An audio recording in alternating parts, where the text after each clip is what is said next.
Reciban nuestro saludo en la actividad orientadora número 2 de Farmacología General. En esta semana nos corresponde abordar el tema sobre los procesos a los que están sometidos los fármacos en el organismo, la farmacocinética.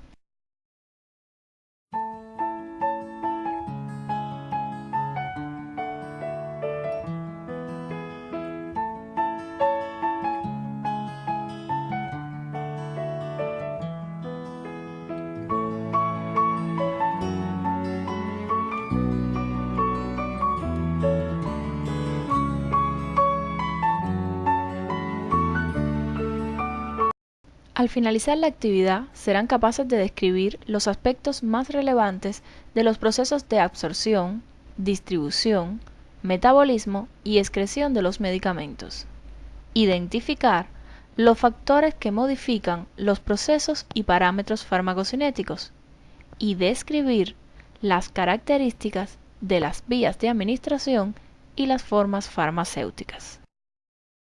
En la semana anterior aprendimos que para introducir un medicamento en la práctica clínica habitual es necesario realizar estudios preclínicos y clínicos que avalen su eficacia y seguridad. Conocimos que para considerar válidos los resultados de un ensayo clínico, éste debe cumplir con 4 pilares básicos: comparación concurrente, asignación aleatoria, enmascaramiento y objetividad de la observación. El médico debe conocer los procesos a los que están sometidos los fármacos en el organismo. Estos determinan la velocidad de inicio de acción de un fármaco, la intensidad y la duración de su efecto. Estos procesos son la absorción, que es el paso del medicamento desde su sitio de administración hacia el plasma. La distribución, que es el proceso mediante el cual el fármaco puede dejar de forma reversible el torrente sanguíneo para distribuirse en los líquidos intersticiales e intracelulares. En órganos como el hígado, riñón u otros, el fármaco puede transformarse en una sustancia más polar, más hidrosoluble, es el metabolismo. Por último, ocurre la excreción, cuando el fármaco y sus metabolitos se eliminan del organismo a través de diferentes vías como la orina, heces o la bilis. En todos estos procesos, el fármaco está atravesando membranas, movimiento conocido como biotransporte, y que se realiza por diferentes mecanismos. Para profundizar en los mecanismos de transporte, te remitimos a que revises tu libro de texto básico.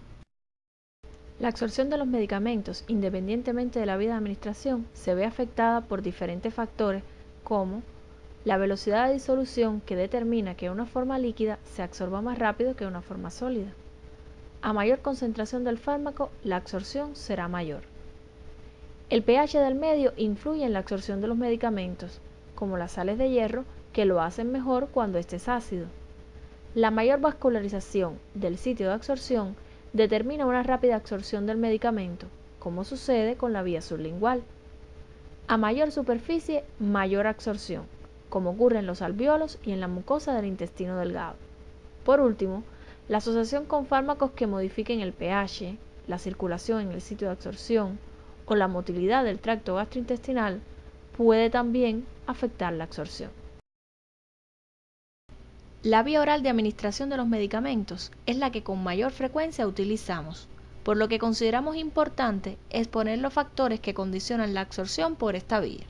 Por ejemplo, algunos medicamentos como la metoclopramida pueden acelerar el vaciamiento gástrico e influir en la absorción.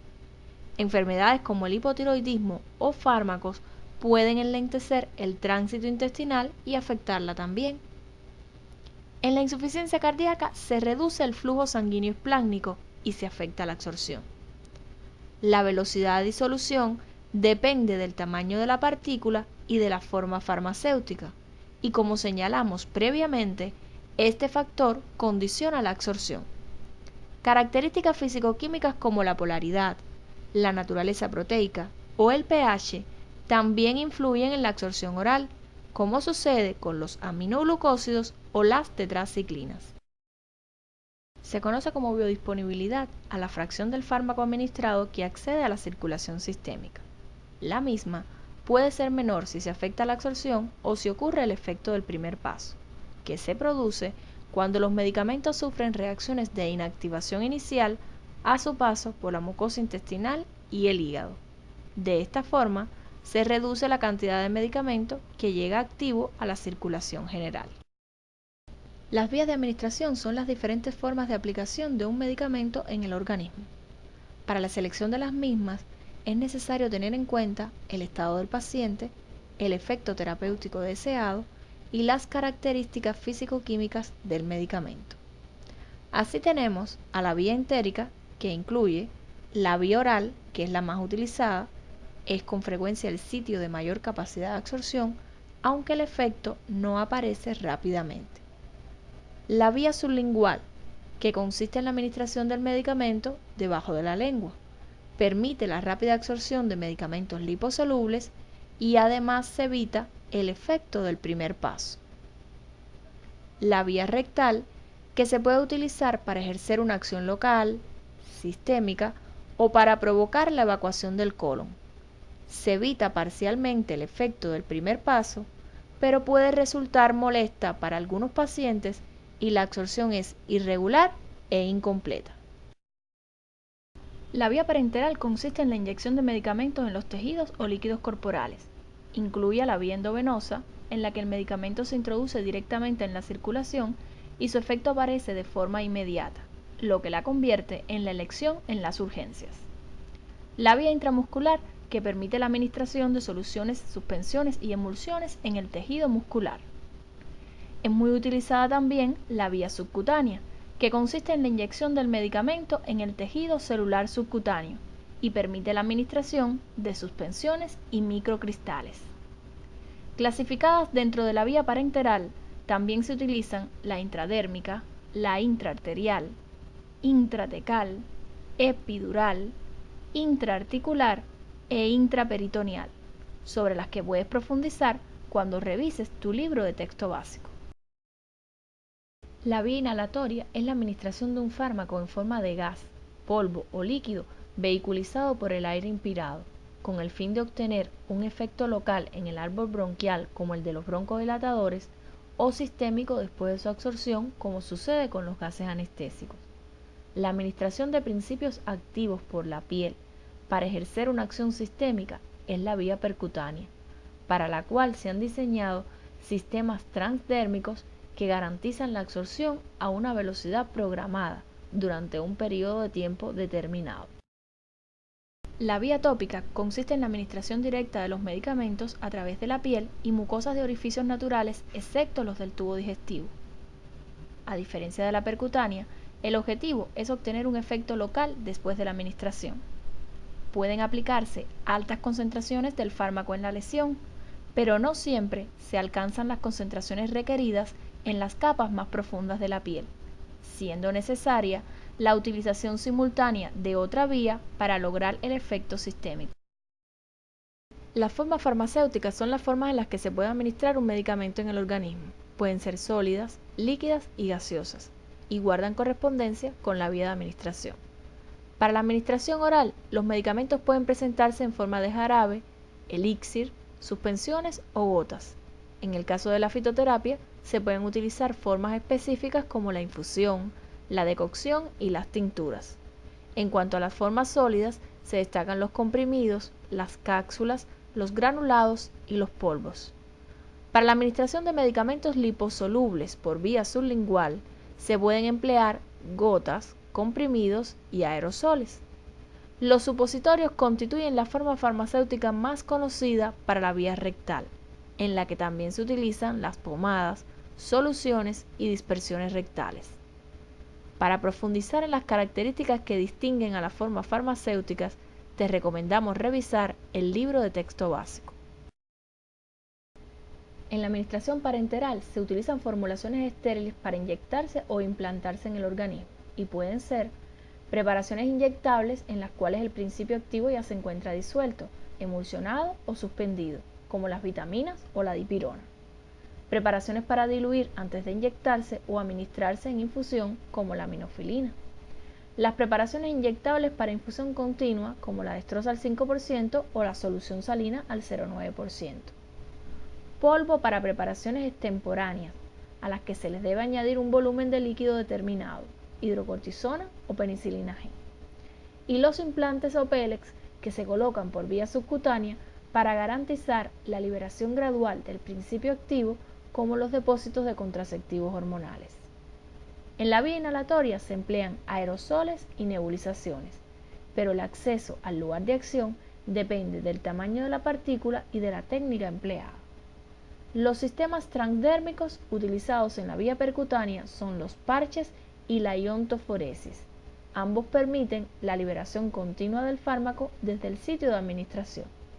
Para profundizar en las características que distinguen a las formas farmacéuticas, te recomendamos revisar el libro de texto básico.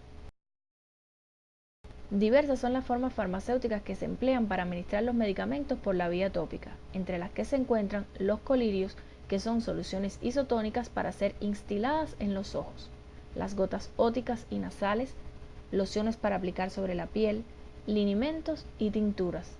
También se emplean formas sólidas como las cremas, pomadas y pastas, que debes distinguir pues tienen indicaciones diferentes según las características de la lesión. Por último, para la administración de medicamentos a través de la vagina se emplean los óvulos y tabletas vaginales. Será necesario que profundices en las características que distinguen a las formas farmacéuticas, para lo que te recomendamos revisar el libro de texto básico. La distribución es el proceso mediante el cual el fármaco puede dejar de forma reversible el torrente sanguíneo para distribuirse en los líquidos intersticiales e intracelulares. Los fármacos pueden hallarse en la circulación en forma libre, que es la farmacológicamente activa, o unidos a proteínas plasmáticas. Ambas se encuentran en equilibrio.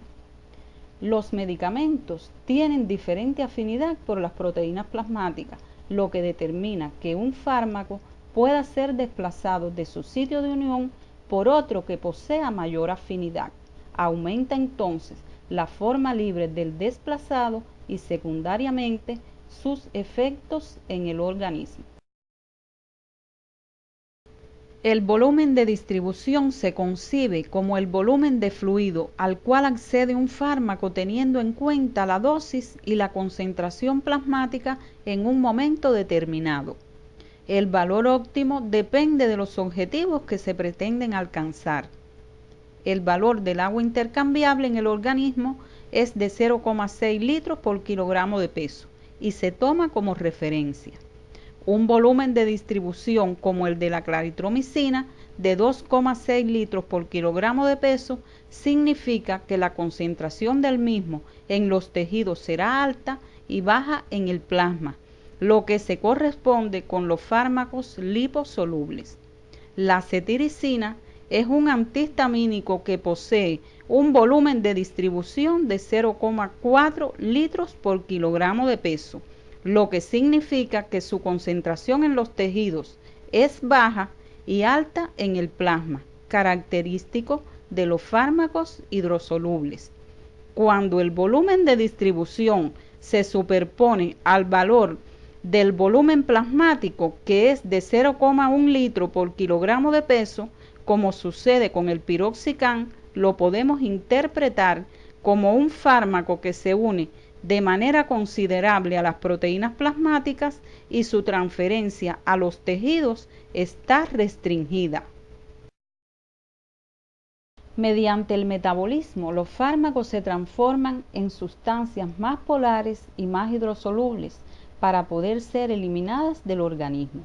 Este ocurre fundamentalmente en el hígado a través de reacciones de fase 1, como la oxidación, reducción e hidrólisis, que pueden aumentar, disminuir o dejar sin cambios la actividad farmacológica de una sustancia, y reacciones de fase 2 como la conjugación. Durante las reacciones de fase 1, el medicamento se hace más hidrosoluble, pero no siempre excretable o inactivo. Debido a esto, muchos fármacos pasan después a la fase 2, como el ejemplo del ácido acetil salicílico que se conjuga con el ácido glucurónido para poder ser eliminado. La biotransformación o metabolismo de los medicamentos varía con la edad. En los recién nacidos, la capacidad metabolizadora está disminuida por inmadurez enzimática, mientras que en el anciano la biotransformación es más lenta por disminución del flujo sanguíneo hepático. Las velocidades con las cuales las personas metabolizan son variables y esta variabilidad tiene una fuerte base genética. De esta manera existen acetiladores rápidos y lentos para fármacos como la isoniazida. Estos últimos son más propensos a padecer reacciones adversas por incremento de las concentraciones plasmáticas del medicamento. El incremento de la actividad enzimática se conoce como inducción. Un fármaco puede inducir su propio metabolismo, como lo hace el fenobarbital, o influenciar el metabolismo de otros. La inhibición enzimática se traduce en una disminución del metabolismo. Por ejemplo, la eritromicina inhibe el metabolismo de la carbamazepina, con el consiguiente aumento de su concentración plasmática y la aparición de reacciones adversas. La excreción es el proceso mediante el cual un fármaco o un metabolito se elimina del organismo sin que se modifique más su estructura química. Los medicamentos son eliminados del organismo a través de la eliminación hepática y de la excreción renal.